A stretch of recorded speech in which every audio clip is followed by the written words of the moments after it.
Hello friends, welcome to శ్రీనివీస్ nest. ఇవాల్టి special recipe mutton paya kurma. ఈ కర్రీ దోశ, రైస్, రోటీలోకి చాలా బాగుంటుంది.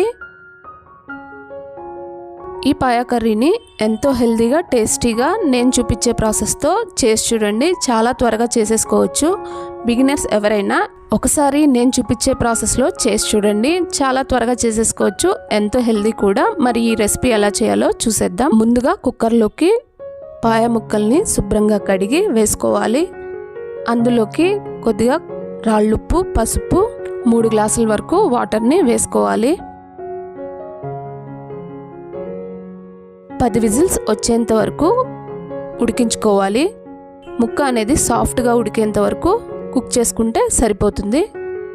ఇప్పుడు కుర్మా చేయడం కోసం ఒక పెద్ద గిన్నెని తీసుకొని అందులోకి ఆయిల్ని వేసుకొని హోల్ గరం మసాలా అంతా వేసేసుకోవాలి. సన్నగా కట్ చేసుకున్న ఉల్లిపాయ ముక్కలను కూడా వేసుకోవాలి. ఇవి కొద్దిగా ఫ్రై అయిన తర్వాత టొమాటో ముక్కలు వేసేసి ఫ్రై చేసుకోవాలి. ఇవంతా ఫ్రై అవ్వడం కోసం మూత పెట్టుకోవాలి.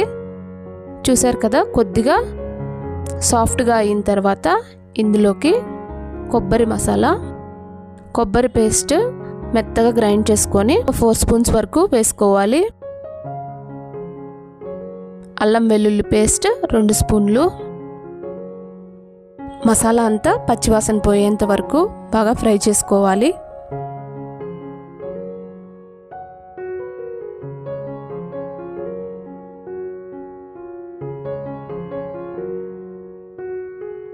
ఇలా ఫ్రై అయిన తర్వాత ఇందులోకి 2 స్పూన్ల కారపొడి, 2 స్పూన్ల ధనియాల పొడి, 1 స్పూను గరం మసాలా, ఇవన్నీ కలిపి ఫ్రై చేసుకోవాలి. ఇలా ఫ్రై చేసుకున్న తర్వాత మనం ముందుగా సాఫ్ట్గా ఉడికించుకున్న పాయా ముక్కల్ని ఇందులోకి వేసేసుకోవాలి.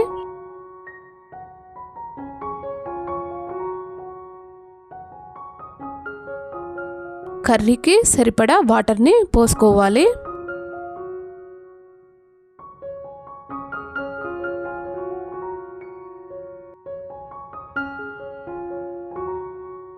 ఇప్పుడు ఇందులోకి 1 కప్పు ఫ్రెష్ పుదీనా, కొద్దిగా కొత్తిమీర వేసుకోవాలి.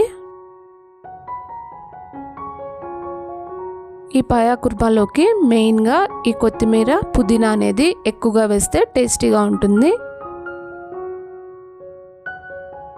ఇలా ఇవన్నీ వేసేసుకొని సాల్ట్ ఏమన్నా కావాలంటే ఈ టైంలో చూసి అడ్జస్ట్ చేసుకోవచ్చు.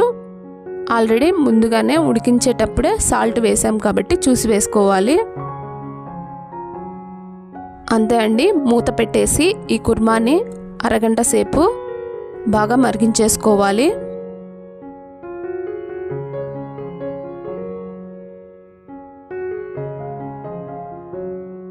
హాఫ్ అన్ అవర్ తర్వాత చూసారు కదా, వేడివేడిగా పాయా కుర్మా రెడీ అయిపోయింది.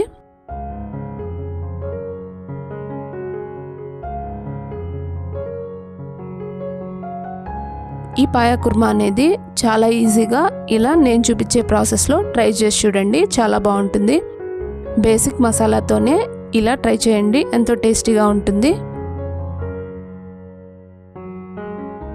పాయా కుర్మాని సర్వింగ్ బౌల్లోకి తీసేసుకోవాలి.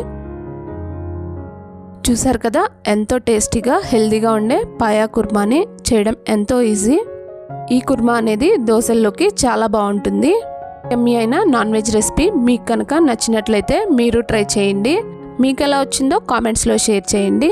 మరిన్ని మంచి వీడియోస్ కోసం మా ఛానల్ని please like, share and subscribe. Thank you.